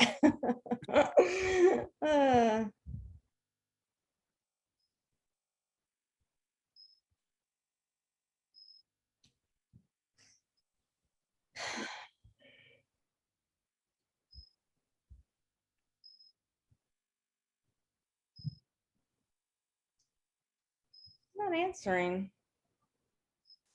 Maybe their computer died. Mine was about to die. I had to go get the cable. I thought recording would stop. That Oh. happened to me too. My computer almost just died. Okay, let me try Uncle Ron. 'Cause Scott, he must have his phone off.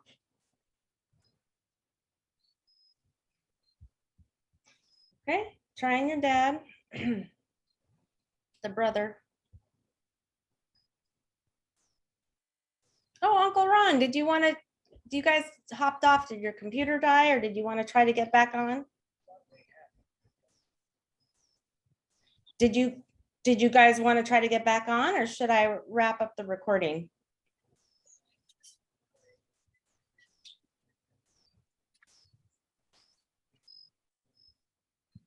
Uncle Ron says he was especially impressed by Henry. He spoke very well. Oh, yeah. Okay. Why not? Anything else you want to pass on or we're done here? Oh, there's Emily. There's Emily. Hi, Oh. Emily.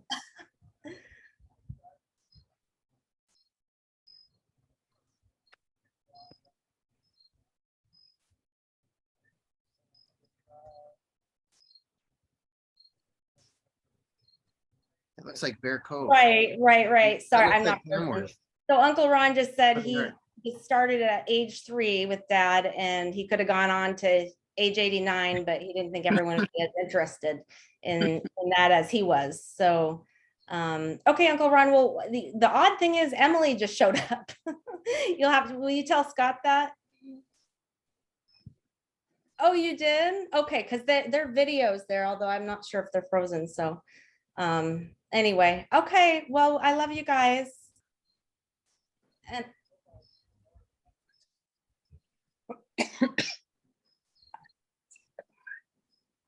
yeah, I know. All they saw is a lower case of Emily. So, okay, Uncle Ron, she's on, so I'm gonna go. Okay, love you. Bye.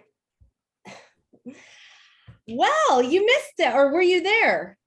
I joined in halfway, but I just wanted to say that I think you've done a fantastic job getting this together. I look forward to watching the video of the whole thing. I missed a lot of the Alaskan end, but it feels very special to be connected with you all, even though, you know, we're all remote. I just feel very lucky to be part of the family. And Uncle John was very special to me, and my daughters here, you can see, they were very fond of him as well. So I treasure the times that I had with him. I wish they'd been more frequent, but yes, and I'm incredibly lucky because right now I feel particularly close to him because we're at Tamworth. So this is a place where I have some very precious memories, most recently with him and with Mona. And he was somebody who, it didn't matter that I didn't see him very often. We managed to always connect, and there was a sort of gentleness and a kindness that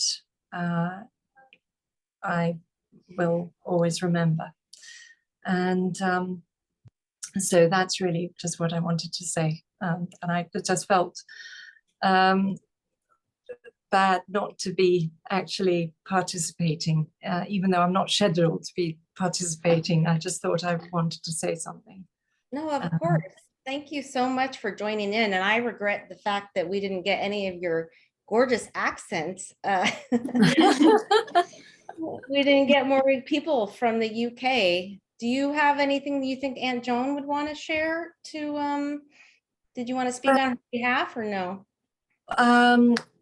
Well, I know that she has been devastated by the loss of John.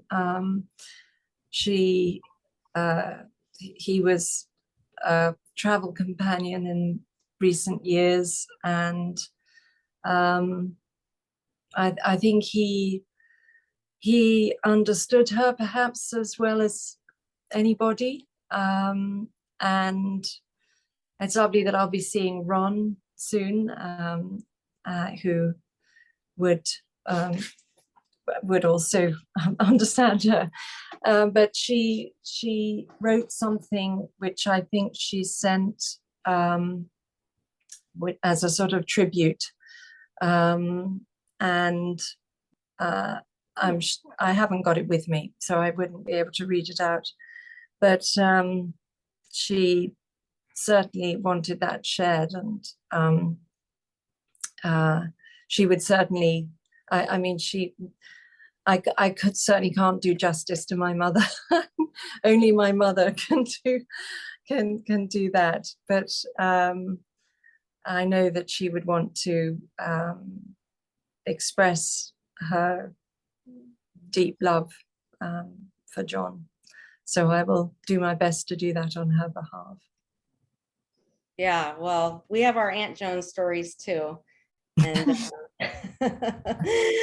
I can only imagine what it must be like for her. Having her brother, I think you're right, that they were very, very close, and you probably can't know each other and understand each other in the way that they did. That's really special. Yeah. No, you're absolutely You're right. in Tamworth, which is our Grandpa Eric's, or for some of the kids that might be watching this, great Grandpa Eric's home and Gran's home. And I was there with my family a couple weeks ago, and I took the second dining room out of the new living room, and bought a couch, brought the orange chair. I completely transformed it. So I hope I hope you guys enjoy that. I'm very proud of my work there, my ability to give something. So anyway, that's fantastic. That's fantastic. You know the room. There's a TV too. That Eric got the TV and right. Well, I think Andrew's managed to get that working. So he will be appreciating that. But it's more homely than it ever has been, but it's still kept what is sort of so unique about this place. It's just I mean, I have my earliest memories were from here, and I find myself talking about Gran and Granddaddy to my girls, who sadly never knew them, but they feel very present. In fact, even just today we were driving past Lake Chicorowa, and there was the entry to the Piper Trail, and Andrew and I were saying, "Oh, Gran, she dropped us at the beginning," because we climbed Lake Chicorowa. I'm very proud of that. But anyway, she dropped us at one end and then came and picked us up at the other end. And this is just the year before she died. We worked out that was, I think, in 1992. Mm-hmm. So I'm so thrilled that Andrew has those memories to share, and the trails, and all of and going to the river. It's all very, very special, all of the memories. And it was lovely. As I say, I was here with your father, I think it was about 5 years ago. And that was another lovely memory. So yeah, it's great. We lost a major legacy, a major giant, and when he first died, which it was a year ago. It'll be a year exactly in 1 week from today, and the outpouring of love and the comments and the things that people had to say about him. I mean, it's just enough to make you cry. And I just love hearing all these individual stories, especially from family members and the closest family friends, and then just even the people I didn't know that wrote in about because he had a public life. It was really, really beautiful. I imagine Aunt Joan's kind of like that too. So anyway, anybody else? Peter, Jinx, or Barb, or anyone else have anything to say before? Well, I was just gonna say one, can you hear me? Because I'm not sure if I'm off mute. Yep, we can hear you. Okay, it's having to do with Joan actually, and your father's birthday party that we all came to. And everybody's talking about the patriarchy and the patriarch of the family. And Joan speaks up and says, now let's not forget the matriarchy. And so it was one of my fun memories of your mother, Joan. And there are very strong women, Jen, you being one of them, within that Havelock family. So I just wanted to say that I really appreciate what you did, Jen. This has been a wonderful gathering, and to all the work that you put into it. Peter and I think, are going to say good night to everybody. Yeah. It was wonderful to be with you and to see everybody. And hopefully we too can watch this video. So good night and God bless. Good night. We love John dearly. We miss. Bye-bye. Thanks. Bye, Bye, Peter. love you. Bye, Peter. Jen, I was gonna say that Mike and I met Joan a few years ago when she came up to Alaska for I think she was there about a week. And actually, we love her to death. She's feisty and smart and strong, but it was the only time I've ever seen the sibling relationship with John and Joan, and he reverted back to being little brother. It was Joan bossed him around, and it was like you could see what it was like as kids with the two, and no matter how old you get, that sibling relationship is there. And we just laughed about that. It was the toast. That they had this big thing in the morning when there wasn't any toast. John was out of toast, and Joan about came unglued of, what do you mean there's no toast? And John's like, I got muffins. Well, where's the toast? It was just it was so funny to see John kind of put down in his little boy place, because he was always the strong patriarch. And it was definitely the matriarch at the breakfast table. And we loved it. I just love her. She's sweet and just so easy to talk to and down to earth, and just a great lady. And it was really, really enjoyable. Oh, that's great. We're sorry that we missed her, but I know her other daughter emailed me and wanted to make sure we recorded it, so I'm sure she'll watch it. Good. Okay, I think that's it. So love to everybody, and rough start, but I think it ended pretty well. So yeah, thank you so much, Jenny, for doing that. You've done a wonderful job, and it's a wonderful thing to have done. So we look forward to seeing the report. The Zoom funerals are hard to do, but I think it worked out in the end. We have some good stories and some good memories from people. So, all right, on behalf of our dad, thank you and love you. Good night. I love you too. Good night. You. Bye. Take care. Bye. See you soon. Bye.